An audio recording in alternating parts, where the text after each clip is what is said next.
Hi friends, எங்கள் வீட்டில் பார்த்தீங்கன்னா ரொம்ப நாளாகவே ஒரு எமர்ஜென்சி லைட் ஒன்று யூஸ் பண்ணிட்டு இருந்தோம்.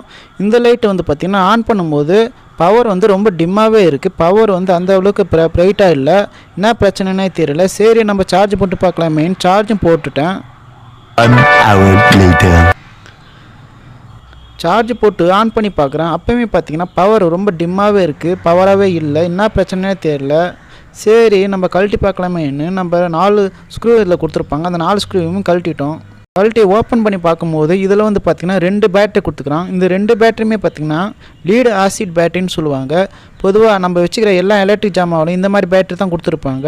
இந்த பேட்டரிக்கு வந்து பார்த்திங்கன்னா ரொம்ப நாள் லைஃப் வராது. அதனால் நம்ம கண்டிப்பாக இந்த பேட்டரி நம்ம மாற்றி தான் ஆகணும். என்கிட்ட பார்த்தீங்கன்னா 2 லித்தன் அயன் பேட்டரி இருந்தது. இந்த 2 பேட்டரியும் பார்த்தீங்கன்னா என்னோடய பழைய லேப்டாப்லேருந்து எடுத்தேன். இந்த பேட்டரி 3.7 வோல்டேஜ் வரும். அது நம்ம வந்து என்ன பண்ண போகிறோம்னா, இந்த 2 பேட்டரி ரிமூவ் பண்ணிட்டு இந்த 2 பேட்டரி சால்ட்ரிங் பண்ணி பார்க்க போகிறோம் எப்படி இருக்குதுன்னு. இப்போ இந்த 2 பேட்டரியும் பார்த்தீங்கன்னா சால்ட்ரிங் பண்ணி வச்சுட்டேன். இந்த 2 பேட்டரியும் வெளியே வராமல் இருக்கிறதுக்காக க்ளூக்கு நான் அப்ளை பண்ணிட்டேன். இதை வந்து நம்ம க்ளோஸ் பண்ணிடுவோம்.